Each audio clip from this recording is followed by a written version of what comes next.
Buenos días, buenas tardes, buenas noches. Bienvenidos a Háblame, el podcast de María Isabela Godoy. Este servidor también es mi podcast. Así es. Hoy, este es el episodio número 28, el 28. Hemos sido, podrían ser más, pero vamos bien. Creo que somos gente, a veces sí, tenemos otras cosas que hacer. Ten cuidado que esa frase es de mal agüero, o sea, casi, vamos bien, no. Pero casi que la dije, después se parece, pero no es. Estamos mal, pero vamos bien.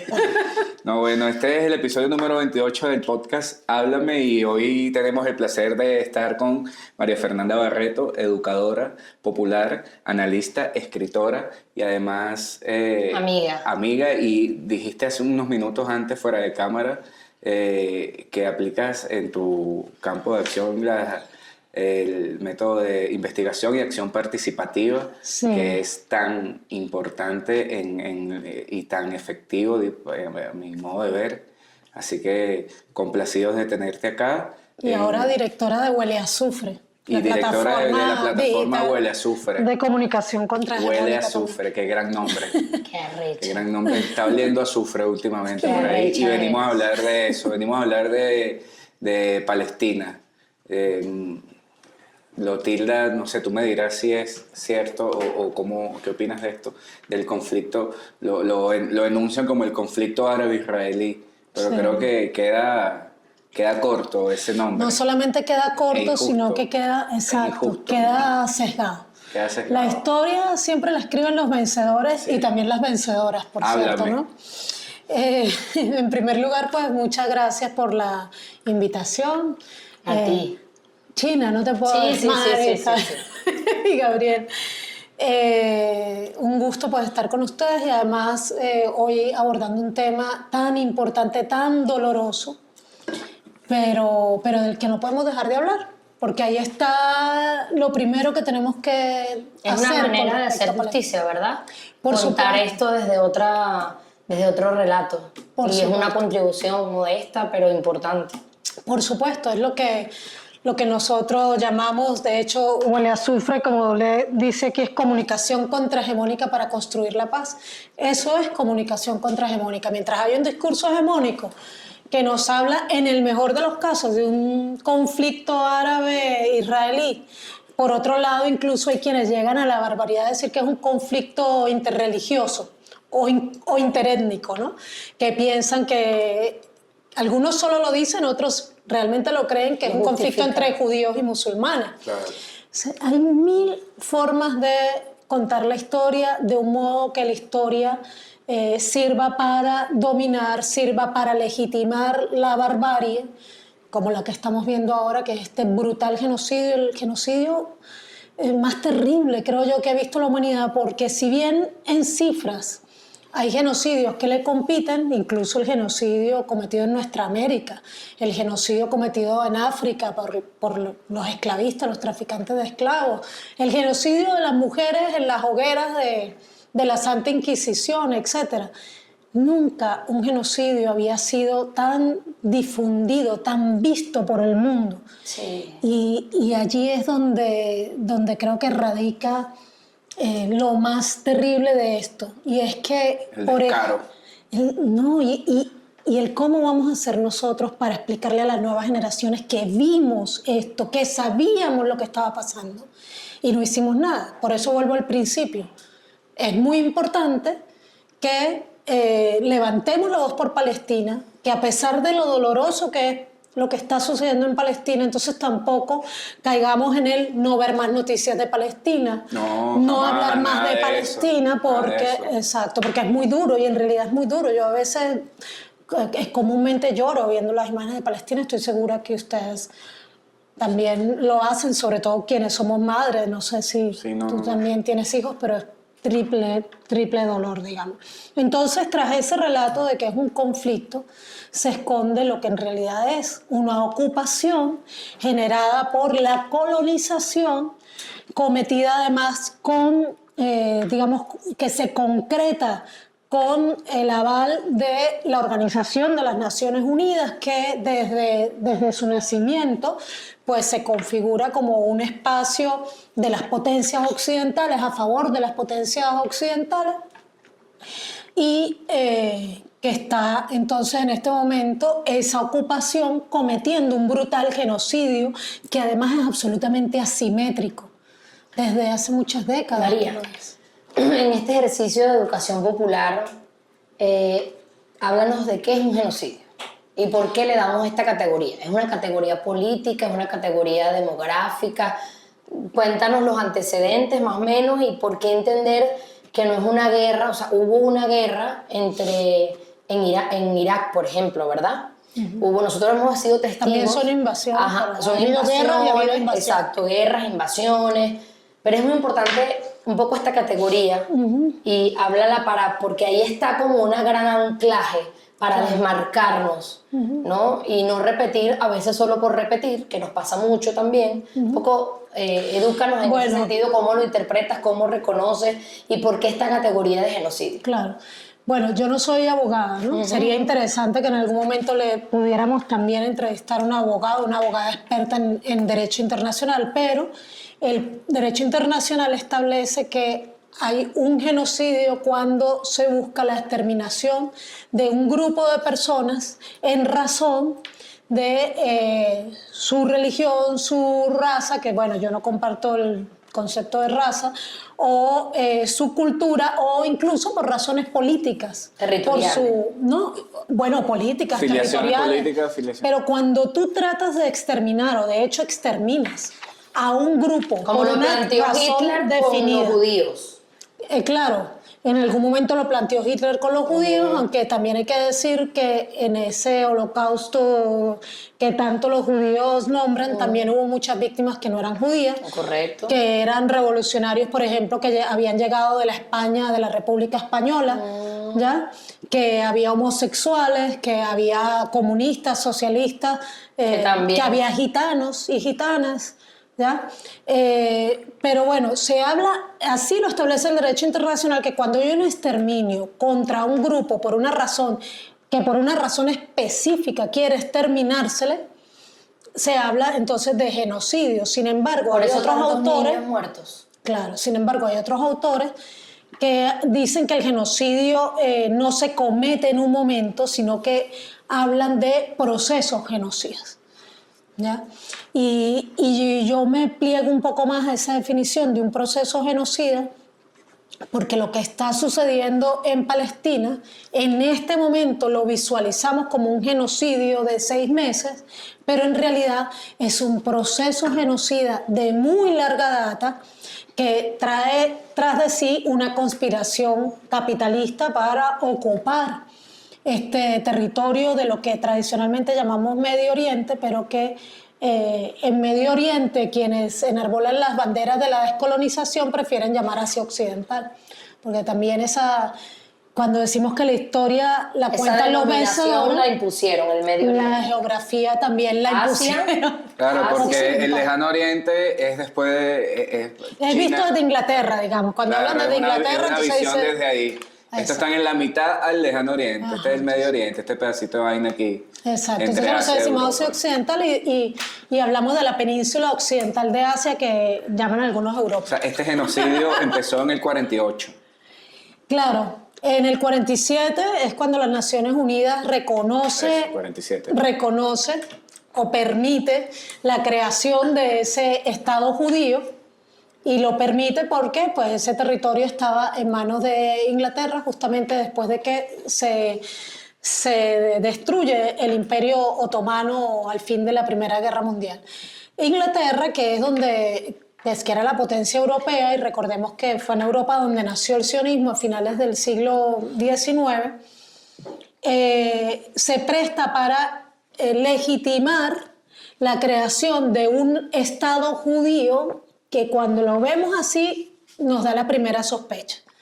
Establece un Estado judío para favorecer a un grupo de gente que había comenzado a migrar sobre todo después de la Primera Guerra, pero ya habían comenzado a finales del siglo XIX cuando se planteara el proyecto sionista, habían comenzado a llegar al territorio palestino, a ocupar ese territorio, incluso a cambiar sus apellidos por apellidos que sonaran de origen hebreo, ¿ya? Porque eso también pasó. Y en realidad lo que tenían en mente era un proyecto colonial, no un proyecto cultural, religioso, ni siquiera, bueno, obviamente hoy día ya es un proyecto cultural y lo están vinculando mucho a la religión, pero en principio es un proyecto político-económico, de ocupación de un territorio estratégico, donde esta gente utiliza el discurso judío para ubicarse en el territorio donde había nativos, personas nativas de Palestina que tenían miles de años ocupando ese territorio. Entonces llega esta gente que son colonos, el Estado. los palestinos y las palestinas las reciben bien a estos migrantes, ellos entran ahí por centenares incluso, después de la Segunda Guerra Mundial llegan aún con más, digamos, en aún más terribles condiciones, más migrantes sobrevivientes del nazismo llegan a Palestina, son bien recibidos por el pueblo palestino, pero de pronto se sorprenden con que estos migrantes que han sido recibidos en sus tierras Quieren todo.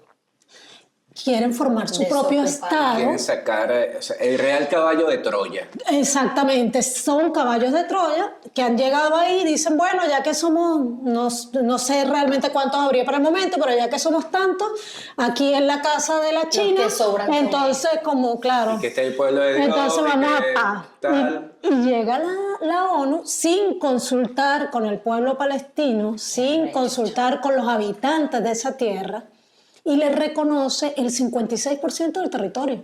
O sea, no es que llegamos a la casa de la China a pedirle refugio a la China y la China nos recibió bien en su casa y luego dijimos, el baño es nuestro. Sino que La le mitad y decimos, un poquito más. más de la mitad de la casa tuya ahora va a ser nuestra. Y con las condiciones para que al pasar de las décadas, ese... Por eso han perdido. Claro. El mapa muy es- ilustrativo. los mapas Y son- además de Por eso eso, tú lo denominas un proceso genocida. Exactamente. Que arrancó, como decía Gabo, en el 47. claro, que y en hace- el 48 se realiza la primera gran acción militar que ellos llaman de la independencia de Israel, que la tienen toda glorificada, pero que para quienes defendemos la causa palestina es la Nakba, el desastre, ¿no? Que es un día que se conmemora el 15 de mayo, el día de la Nakba. Yo tengo una consulta, perdón que te interrumpa sobre esto. Lo converséis. Interrúmpame, por favor, Lo porque converséis. si no yo me estados- guindo. Déjame comer maní para callarme y Los- escuchar. Los países árabes que son vecinos aquí de Israel y de Cisjordania y Gaza son países muy poderosos. Son países económicamente poderosos, militarmente poderosos. Comparten con Palestina la herencia de la religión, el Islam. Tienen una historia en común en cuanto al imperio persa. O sea, hay una historia milenaria que los une. Y estos países, unos más, unos menos, siempre han estado ahí como para hacerle el aguante a Palestina. Pero yo me cuestiono, digo, un país como Jordania tan poderoso, los Emiratos, Arabia Saudí tan poderoso. Yo sé que ellos ahí le tienen su casita a los líderes de Palestina que necesitan una ducha, a la gente que necesita llegar y descansar. Ahí hay una casa para llegar, pero esta gente no puede hacer más por los palestinos. Mira, en Mal lo que primer hacen. lugar, Los vecinos de este habría conflicto. que decir muchas cosas. A ver, los palestinos son árabes, ¿no? Los iraníes no son árabes, son persas, como tú señalaste. Pero los palestinos y las palestinas están rodeadas, en efecto, por países árabes, algunos antiguos, otros más bien modernos, otros incluso casi posmodernos, como Qatar. Como Qatar. Claro. Pero yo escuchaba y hace poco, bueno, les invito a ver ahí, tenemos en el canal, en nuestro canal de YouTube, tenemos una conversación que tuvimos con un compañero palestino que vivía acá hace varios años, que es Muad Musa.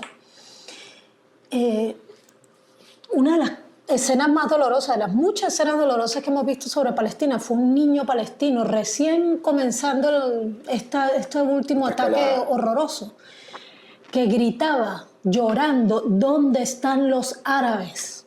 Y yo te lo cuento y bueno, me impacta porque ese grito desesperado de los niños Reclamando. Es la pregunta que tú te Porque haces, los que tú te haces, educaron, que a yo ellos me hago. los O sea, educaron en que hay una hermandad de Claro, ese pero niño debería está recurriendo haberla. a una herencia y a una educación que le dice, tú no estás solo, pero tú tienes un pueblo ¿qué árabe. gritarías tú si invaden Venezuela y te ves que te están derrotando?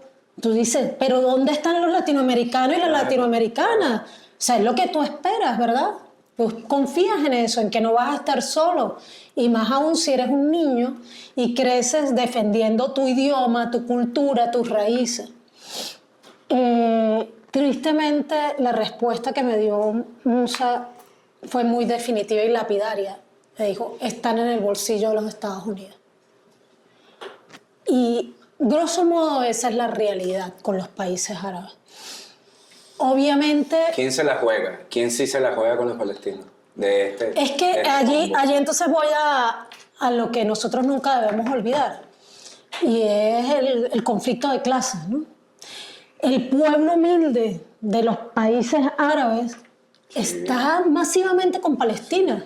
Tú ves en todos los países Y en toda árabes. su diáspora, Sí. alrededor del mundo. Ellos, Y en los países musulmanes, en general, también están con Palestina. Pero el tema es los gobiernos de Los los países, ejércitos. claro, de esos países. Tenemos países más cercanos a la causa palestina como Qatar, Yemen. Yemen que es, Yemen pues, se la está jugando completa, ¿no? Yemen es El hermano que todo. creo que el que nos representa a todos y todas los que amamos la causa palestina en este momento ahí, porque está en su pobreza, Como debe ser, como decía el Che. levantándose No dando lo que le arriesgando sobra, sino dando lo que tiene. y poniendo en riesgo su vida. Estabilidad.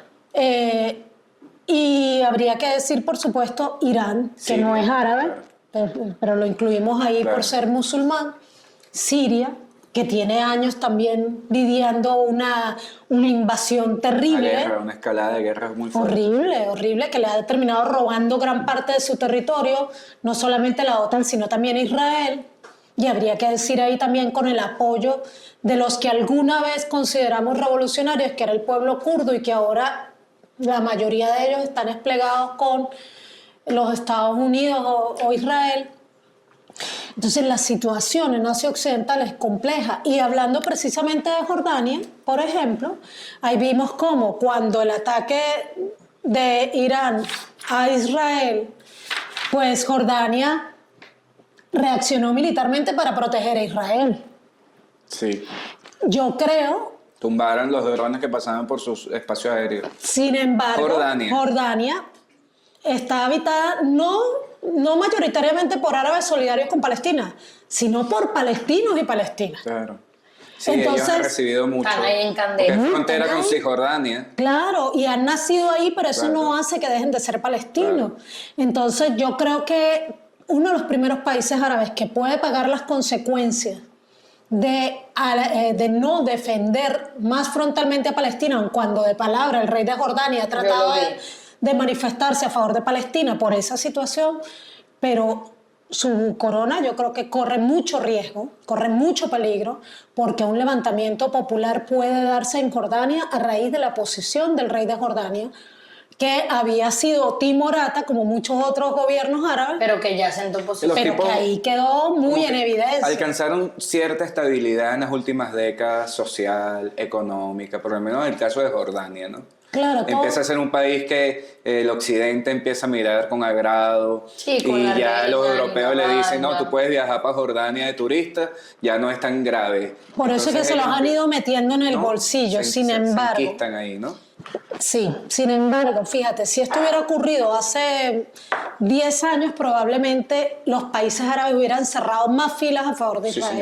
señora. Podría ser. Israel? Sí. Sí. Pero ahora ha habido, digamos, la geopolítica mundial ha cambiado un poco la correlación de fuerzas Y en los últimos años también algunos países como Arabia Saudita, que era absolutamente subordinada a los Estados Unidos, Pro-yanqui total. pues ahora está, entonces, hemos visto comenzando Sí, la debacle. a vender Porque petróleo todo yuan. esto que aparenta ser expresión de fuerza, de capacidad, de dominio, porque eso siguen siendo estas guerras invasoras, ¿no? Es una fanfarronería, bueno, lamentable, ¿no? Pero a su vez, en sí mismo es una expresión de debilidad, Claro. de decadencia, de irracionalidad, Claro. del tablero mundial. Y hay quiero tu opinión al respecto, en esa misma característica que tú describías este genocidio, y de verdad vale la pena que le demos otros capítulos, desde el punto de vista psicológico, social, porque tú nos decías que esta guerra, tú antes para saber de estas noticias, veías un noticiero en una sección de 5 minutos internacional, y Claro. muchos niños no teníamos acceso a esta situación. O sea, había una infancia que no tenía conciencia, Claro. no veía en un reel o en un TikTok eso ya se develó, esas barreras se desdibujaron. Y tú nos estás diciendo que estamos enfrentando, como la pandemia, un genocidio a tiempo real, donde accedemos a tiempo real a noticias, sucesos, hechos, y donde no hay, digamos, horario, ¿sabes? Sí. Horario permitido, ¿no? Puede ver un niño, puede verlo todas y todos. Ya no hay un tema Sí. de los adultos que leían la prensa o de las viejitas que veían el noticiero, ¿no? Sí. Sino que está a la orden de todo. Y eso de verdad que psicológicamente, porque por un lado está el fenómeno ese de, bueno, normalizarlo, pareciera que estuviera pasando, pero no pasa. Y por otro lado, también está el tema de la solidaridad. En ese mismo, volviendo al punto de la debacle del imperio y de cómo ha cambiado la correlación de fuerza, está también los apoyos, chamo, y la solidaridad en los propios lugares.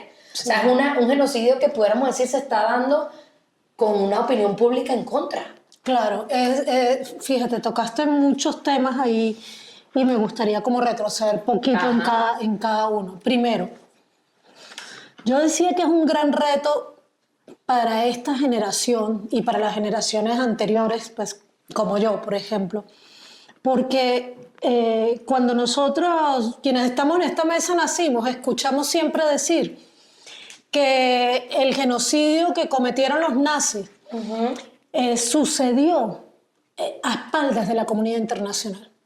Cuando llegaron y encontraron los campos de concentración, Qué dijeron, vaina. no sabíamos. Y probablemente en gran parte muchas de las cosas que ahí pasaban Tampoco sabían a no tiempo se real, sabían exacto. realmente. Pero ¿cómo vamos a poder excusarnos nosotros con las generaciones que vienen diciéndoles que no sabíamos si aquí todo el mundo sabe todo lo que está pasando en Palestina? Increíble, sí.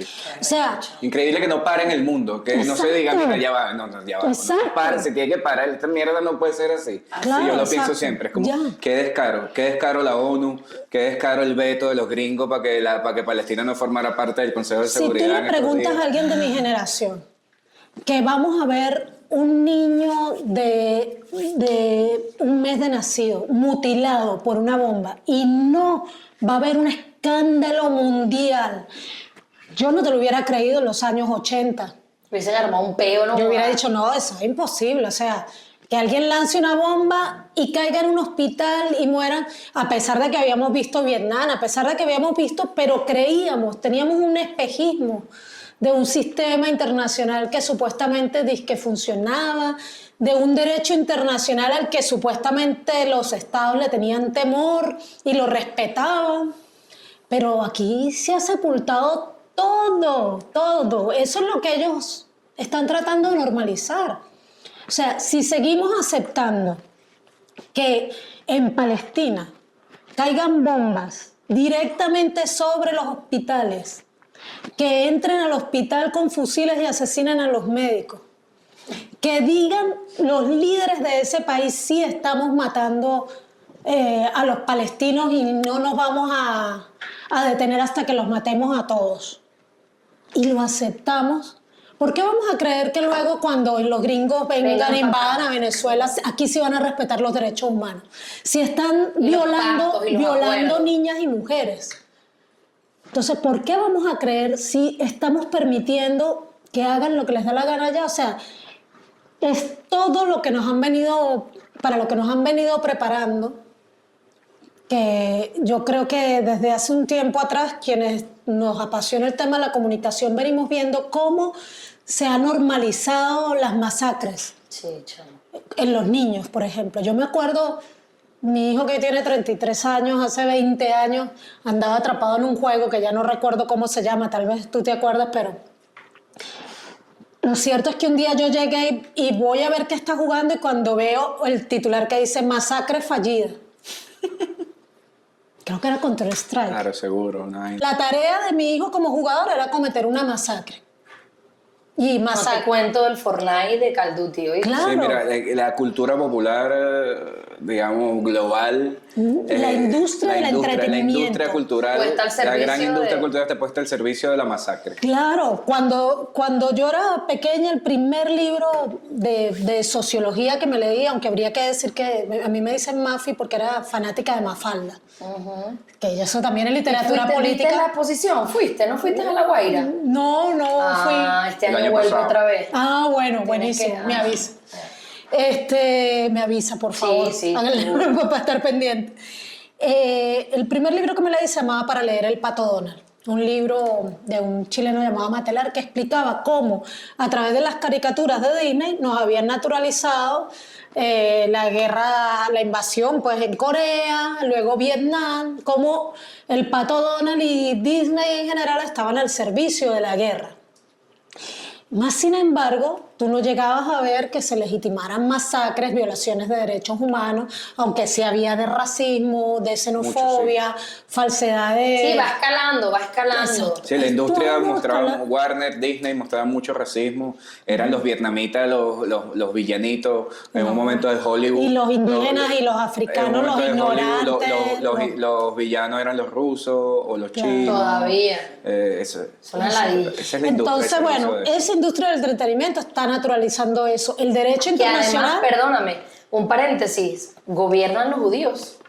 Porque Hollywood es una industria económica. Los sionistas. Ni siquiera los Exacto. sionistas, perdón, Los bien. sionistas. Ni siquiera al servicio de los gringos, Sí. sino al servicio del sionismo. Es que fíjate que el Fíjate sionismo- que ganó otra vez, todos los años gana, o ganó Oppenheimer, es que dicen que es un peliculón, porque de bola, tienen los mejores directores, o sea, técnicamente es una Técnicamente película, muy buena pero película. otra vez, el año pasado fue otra de guerra, 1900 no sé qué vaina, sí. ¿sabes? Es la misma, perpetuar, Mucha plata metida ahí para perpetuar Fíjate esa que esta, teoría. la gran ganadora fue este tema de uno de los que hizo la bomba y la vaina y tal.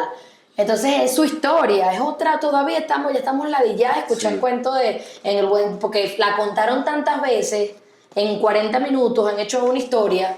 Entonces eso hay que verlo, fíjate que ellos están en aspectos de la economía vital, lo financiero, Claro. el entretenimiento. El lobby sionista El es lobby muy sionista fuerte. es arrecho. Incluso el lobby israelí, ¿ya? Que hay un libro escrito por estadounidenses que son prosionistas, pero que están cansados del lobby israelí. Ahorita no me acuerdo el nombre de los autores, pero se llama así, el lobby israelí en los Estados Unidos, donde explican cómo muchas de las guerras en las que se ha metido Estados Unidos lo ha hecho por presión del lobby israelí. Pero más allá del lobby israelí está propiamente el lobby sionista. Y lo diferencio así, no solo por razones ideológicas, para poner el acento, el punto en la I, sino porque Biden hace poco lo dijo muy claramente. No hace falta ser judío para ser sionista. Yo no soy judío y soy sionista. Lo dijo Biden ante las cámaras. Entonces ahí queda muy claro, hay un lobby sionista. Y Milei también. Claro, que está comprometido Claro. con lo que sucede y que se disfraza detrás de una religión. Ese más arrecho, se quiere ser judío y sionista. las dos Claro, cosas. pero imagínate que se disfrazan detrás de una religión que además es víctima de una persecución en la Claro. Segunda Guerra Mundial, entonces dicen, bueno, tenemos una deuda con los judíos, entonces vamos a darle su pueblo en Palestina. Que se lo podían haber dado en Berlín, ¿no? Donde correspondía. Pues si tenían una deuda, si alguien tenía una deuda con los judíos, Así que la que pagara. Alemania Pero qué vaina tan buena, ¿no? O sea, mira. La capital de las tres religiones monoteístas, además ahí hay algo. ¿no? Además, Ahí hay claro. algo. No, es que no hay. Por eso se establecieron Claro, ahí. Quiero ahí. Yo Por no eso quiero se cualquiera, establecieron quiero ahí. Con un cuento religioso detrás que en realidad no es tal, no es tal. Y de hecho hay muchos judíos palestinos y hay muchos palestinos y hay mucho israelí ateo o protestante como Biden, pues, ¿no? O católico. Y hay mucho árabe en Israel. Hay población También, árabe claro. que convive ahí. Y hay mucho latinoamericano que se dice israelí, Claro, porque alguna vez pero eso todo es una ficción. Mira esto. Pero ya va que es que la China me hizo una pregunta que no logró responder porque es que le puso tantas aristas a su pregunta. ¿Qué es la situación geopolítica? ¿Qué tiene que ver con este conflicto? La situación geopolítica está como siempre complicada e interesante, ¿no? Se generó, o sea, estamos evidentemente, para no echarnos tan para atrás, a partir de los 90 se rompe el mundo bipolar, en el que nosotros, o por lo menos yo nací, no sé tú, ¿ya tú habías nacido? En el 83. Ah, bueno, ya todavía nacieron para los 90, bien. Y ese mundo bipolar se rompe con la derrota o la explosión o la implosión, como lo quieras ver, de la Unión Soviética. Nos habían dicho, a quienes nacimos en los 70 como yo, que había guerra porque había un enfrentamiento con los comunistas y que en el momento que los comunistas dejaran de echar vaina y de invadir y de meterse en los problemas de otros países, el mundo iba a vivir una era de paz. Bueno, se acabó la Unión Soviética y nos sentamos a esperar la era de paz y de inmediato vino la Operación Tormenta del Desierto, o sea, y de inmediato se vinieron con todo sobre nuestra América. Los Balcanes también. Claro, a tal punto. El 27 de febrero del 89 se vinieron con todo sobre nuestra América. Ahora se acabó el mundo bipolar, ahora sí que vamos a saquear lo que nosotros queramos. Y como los pueblos... Ya nadie nos va a contener. Claro, y como los pueblos no somos tontos ni quedados, y el pueblo venezolano, además ese pueblo caribe que todavía sobrevive, y esta cultura maravillosa que hace que ni nosotros sepamos qué vamos a hacer mañana, mucho menos el enemigo. Me encanta. Entonces, se resistió, hubo resistencia, pero ellos también se desataron. Entonces, lo que se desató con el mundo unipolar fue una violencia sin precedentes. Terrible, terrible. Una violencia neocolonial terrible. Entonces, comienza el siglo XXI con dos grandes desafíos para el mundo unipolar. Por un lado, una China que comenzó a emerger con tanta fuerza económicamente y manteniendo... Con una audacia. Una audacia que tiene mucho que ver, no solamente con su historia política, sino también con su cultura milenaria. Sí, su temperamento. Una cultura realmente para nosotros críptica, difícil de entender. Habría que mencionar un tercer aspecto también, una Rusia que comienza a reconstruirse con un acervo cultural también muy fuerte y con un líder político como Putin y el socialismo del siglo XXI. Así mismo, hermano. ¿Verdad? Eso comienza realmente a renacer con fuerza. Por supuesto, esto también hay que tomar en cuenta la resistencia que nunca se dio, la heroica resistencia de Cuba, que se mantuvo en pie en esa década de los 90, sufriendo terriblemente, como quizás un poco menos de lo que está sufriendo hoy, o quién sabe, pero sufriendo, ya los embates del bloqueo. Ahora sufren más porque hay más deseo. Llegó el TikTok, llegó las redes sociales y la gente desea más. Puede ser, pero también es cierto que la situación económica que se vivió en el periodo especial se parece mucho a lo que están viviendo ahora, que se han dictado gran cantidad de medidas nuevas contra Cuba y que no tiene pues el apoyo que alguna vez tuvo de la Unión Soviética.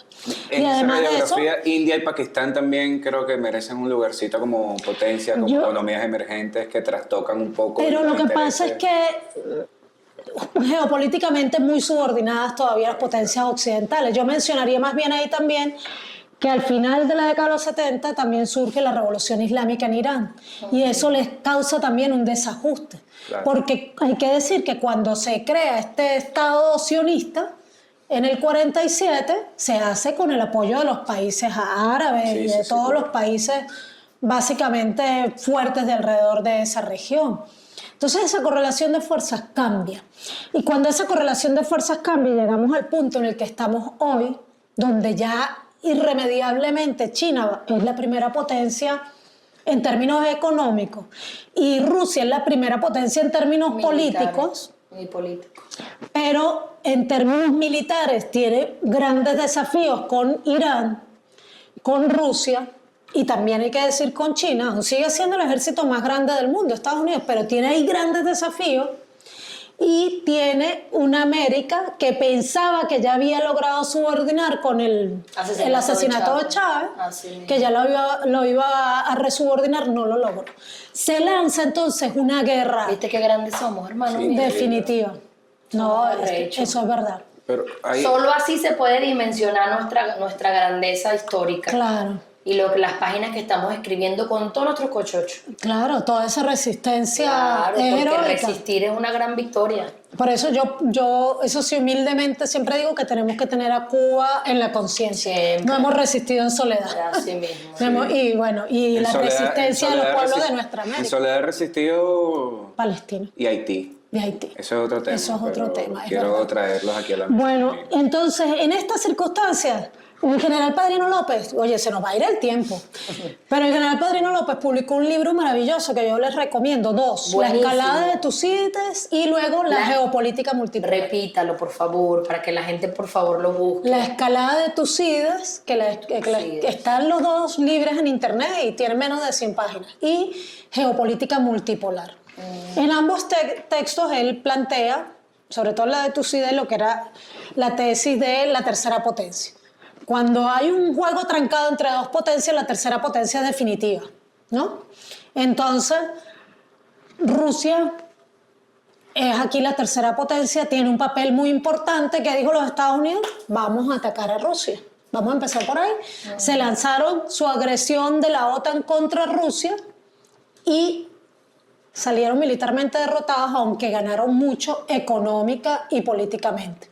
Porque endeudaron, resubordinaron a Europa y mejoraron su economía interna con la mejoría del aparato militar industrial. Sí. Pero bueno, bajaron ahí.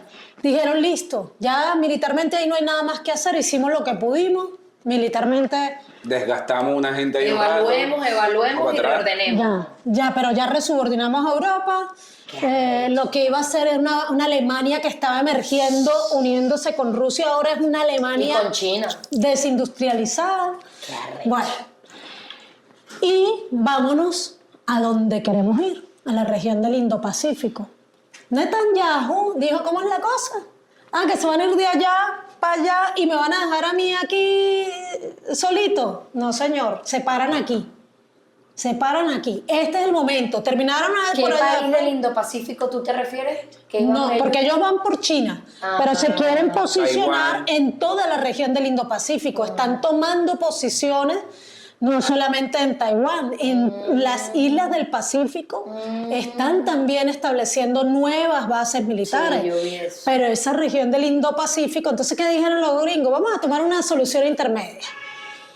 No nos vamos a meter ahí tan directamente porque Irán no es un hueso fácil de roer. ¿Ya? Cuando Netanyahu los llama capítulo. Sí, cuando lo llama capítulo, que quiere que la OTAN se meta ahí. Cobrando su realito, de manera que yo soy el que te financia. Vente para acá. Bueno, ahí eso es una cosa difícil porque realmente Estados Unidos financia mucho a Israel, pero bueno. Y lo entonces cierto lo es llama que capítulo. estos dicen, vamos a pararnos en el Mar Rojo. Y está bien para ti, está bien para mí. Se paran en el Mar Rojo con el pretexto de atacar a Yemen, y ese pueblo es tan grande que no han logrado derrotarlo. Increíble, sí. Qué bello. Pero ahí en el Mar Rojo ellos logran empezar a interferir en el comercio chino, que es su principal objetivo. ¿Ya? Entonces, claro que tiene mucho que ver la situación geopolítica con lo que está pasando ahí, porque además hay una ruta de la seda que se planea crecer por ahí, y ahora los Estados Unidos ha dicho Le que... puso una alcabala. No, y que como Haití, así como ellos llevan ayuda humanitaria a Haití, que es el desastre que han hecho en Haití, ahora van a llevar ayuda humanitaria a Gaza, entonces van a construir un puerto en el norte de Gaza. para cortar además la ruta de la seda. No, es el cinismo en su... Entonces, aquí hay todo un juego de la geopolítica capitalista detrás de ese genocidio a Palestina, que por eso, volviendo al principio, es absurdo, es ridículo y es ceder al discurso hegemónico decir que es un conflicto entre árabes y judíos. No es étnico, porque además mucha de esa gente que vive en Israel no es de origen hebreo, no tiene una familiar que vivió ahí hace 1000 años o 2000, no es verdad. No se puede decir que es un conflicto entre estados porque a Palestina le han negado hasta el sol de hoy ser estado. No se puede decir que es un conflicto religioso porque en Palestina están asesinando palestinos cristianos, palestinos judíos, palestinos ateos.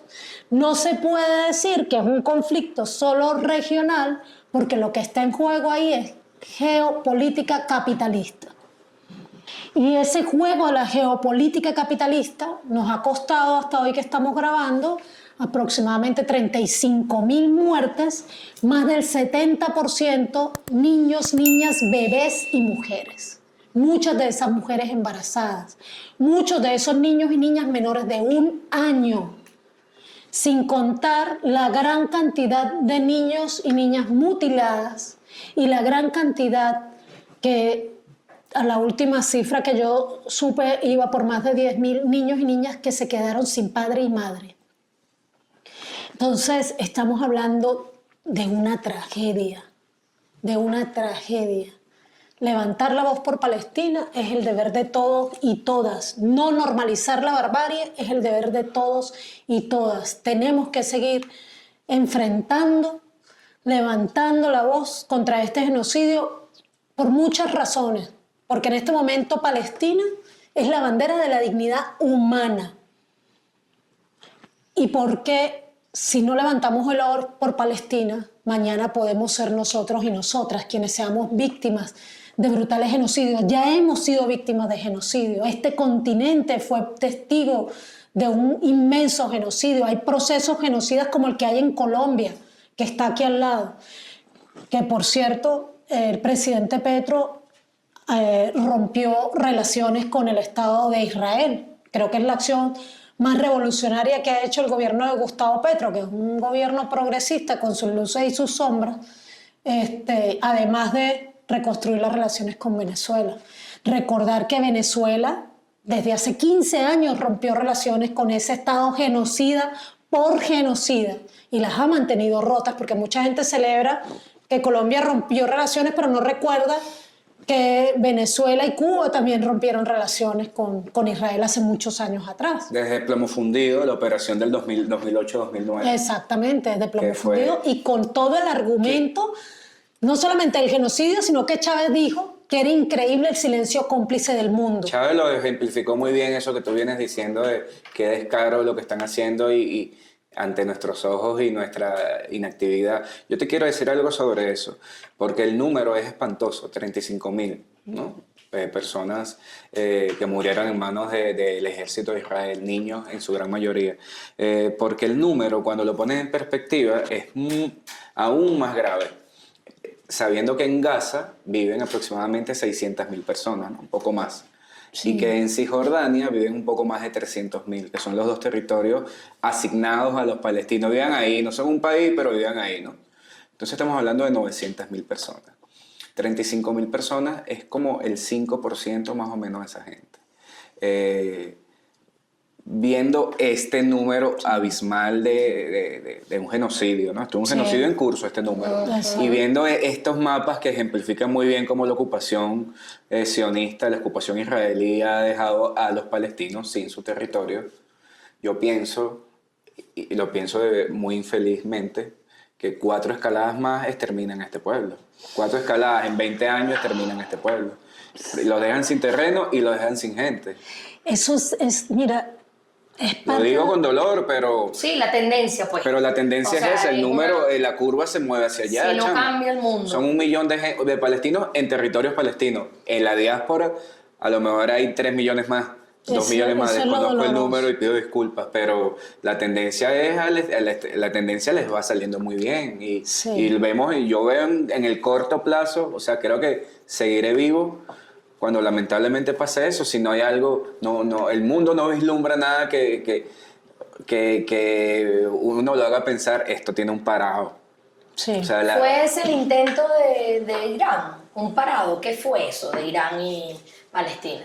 De Irán e Israel, perdón, lo que pasó recientemente. Bueno, eso sí fue una respuesta directa a una agresión de Israel, porque eso, gracias por señalarlo, porque yo publiqué un artículo hace como 3 o 4 meses, donde denunciaba que la expansión de ese conflicto en Medio Oriente, sacándola de la tierra palestina, quien quiere expandir esa guerra más allá del territorio palestino es Israel, porque necesita convocar a la OTAN contra Irán. Israel solo no puede contra Irán y necesita que la OTAN se comprometa a atacar a Irán, porque no solamente Irán es Irán, Irán también es el país de los musulmanes chiitas y es el epicentro del eje de la resistencia.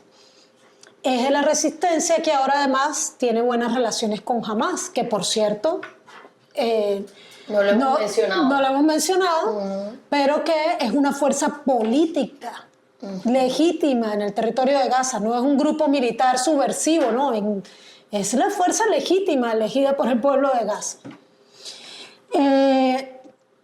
Entonces, en esa necesidad que tiene Israel de expandir el conflicto, hizo el primer ataque realmente directo contra Irán, que fue atacar la embajada y el consulado de Irán en Damasco, donde además murieron funcionarios y líderes de la Guardia Revolucionaria Islámica. Eso en derecho internacional es una acción de guerra. Claro. Es un causus belli que dicen, ¿no? Y con todo su derecho, acogido al derecho internacional, Irán primero denunció ante las Naciones Unidas, esperó una reacción durante 10 días, no la hubo, lanzó una operación militar disuasiva. Sí. Solo disuasiva. ¿Te vas a seguir metiendo conmigo? Bueno, mira lo que Claro, te- pero fue solo disuasiva, porque realmente lanzó un montón de drones, misiles cruceros que tardan horas en llegar y unos poquitos misiles balísticos que llegaron directamente a ¿A dónde instalaciones iban? militares, pero además de eso, Que ni han dicho ellos las bajas, ni han dicho nada. nada, pero además de eso, reconocido esto por los países vecinos, incluso por los propios Estados Unidos, Israel, se les avisó. Irán avisó, voy a responder. O sea, Sí, esa noche eso- la pasamos en vilo, esperando eso- que los drones llegaran. Yo no dormí. No, pero antes de que despegaran los drones, Irán avisó a todos los Mandó países pues vecinos. avisar ya un mensaje. Por si no fuera poco, las 8 O horas sea, que que tardaban los drones en llegar. no hubo elemento sorpresa, que en Claro. términos militares es tan importante. Y no utilizó misiles hipersónicos. O sea, solamente eso No había logró el intenciones de- impacto. claro. Y entonces salieron, no, esto fue un triunfo para nuestra, ¿cómo es que se me olvidó? La cúpula de hierro. Y el triunfo para la cúpula de hierro, porque no ha respondido nada. Si están tan eufóricos de lo bien que están protegidos. ¿Por qué tuvieron que intervenir desde las bases Jordania. inglesas ahí? Los aviones tumbando misiles. Si la cúpula de hierro es tan maravillosa y los protegía tanto. O sea, eso fue solo una acción disuasiva. Y en esa acción disuasiva, una de las consecuencias directas más dicientes es que unos palestinos declararon, creo que fue el Mayadín, fue la primera noche en mucho tiempo que pudimos dormir tranquilos. Increíble. Porque no nos atacaron, no Estaban nos bombardearon. concentrados en su defensa. Claro, entonces Qué terrible, vale. la situación, como tú dices, es definitiva. O sea, si no sucede algo ya que detenga ese genocidio, ¿qué va a pasar? Ese pueblo ha resistido más de 75 años el proceso genocida y probablemente va a seguir resistiendo porque tiene muchas herramientas que ya ha asumido cada palestino y cada palestina. Por ejemplo, ellos pueden nacer en otros países, pero se siguen asumiendo palestinos, hablan su idioma y mantienen viva su cultura dentro de sus hogares. Sus niños crecen en Venezuela, en Chile, en Colombia, en China. Palestinos. Crecen como palestinos. Qué vaina. ¿Ya? Y otra cosa que hay que entender es que las mujeres palestinas resisten pariendo. Paren 1, 2, 3, 4, paren todo lo que pueden porque saben que muchos de sus hijos y de sus hijas van a morir y que es su deber mantener viva la población palestina en su tierra.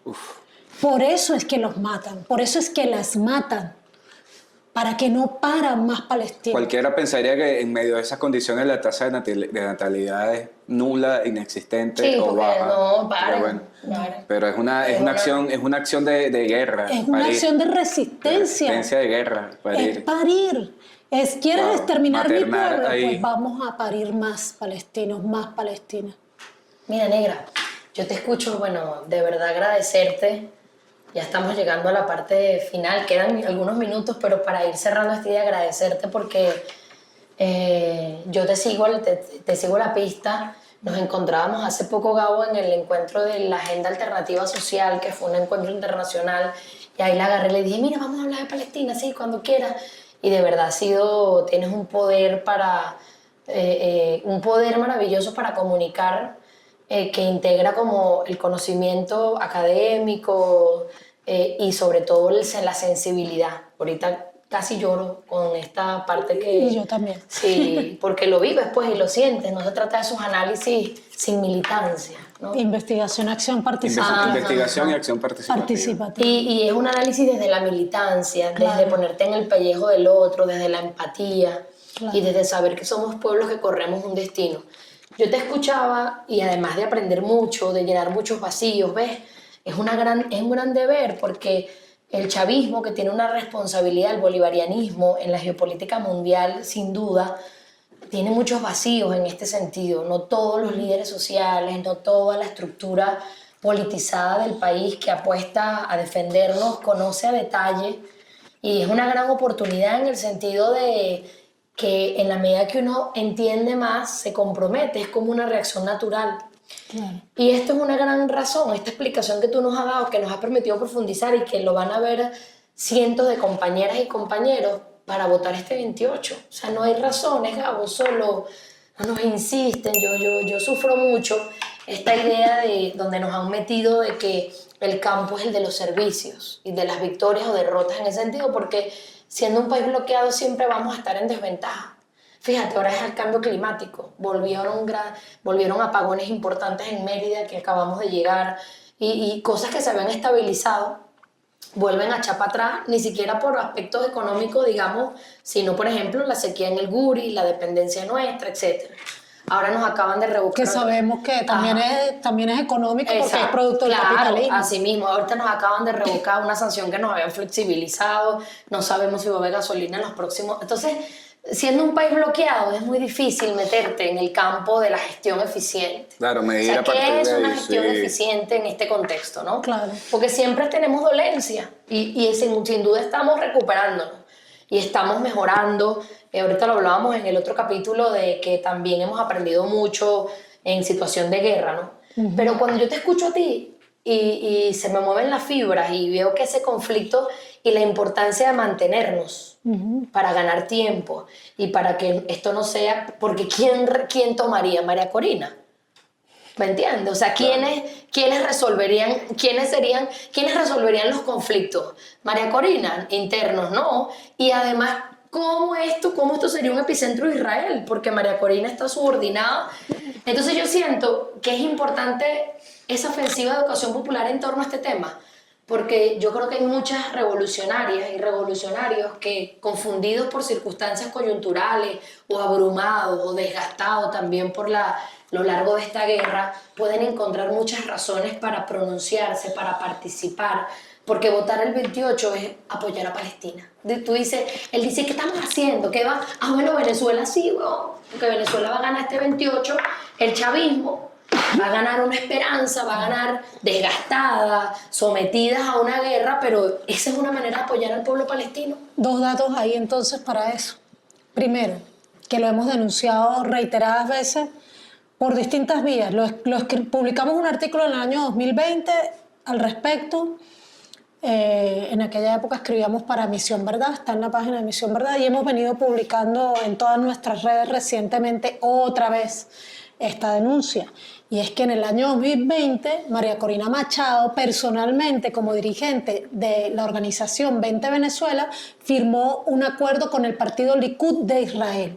Y en ese acuerdo, Likud garantiza a 20 Venezuela desarrollo de políticas conjuntas en distintas áreas. Contra Sape Gato. Así mismo. ¿Por qué el partido Likud es el partido de Benjamín Netanyahu, del actual primer ministro, del genocida de Netanyahu? Ellos se alinean, ¿Por ¿no? qué le ofrece seguridad, asesoría en seguridad a María Corina Machado? Para Barreno. Segundo elemento importante también para recordar, que hoy lo publicaba en mi X justamente, hay que hacer memoria. Chávez rompe con Israel en el 2009, en enero del 2009, y en enero del 2019 un loquito diputado se agarra a una plaza pública y bueno, los locos hacen cosas en las plazas. Este se declaró presidente, y uno de los primeros países, entre comillas, en reconocerlo fue Israel.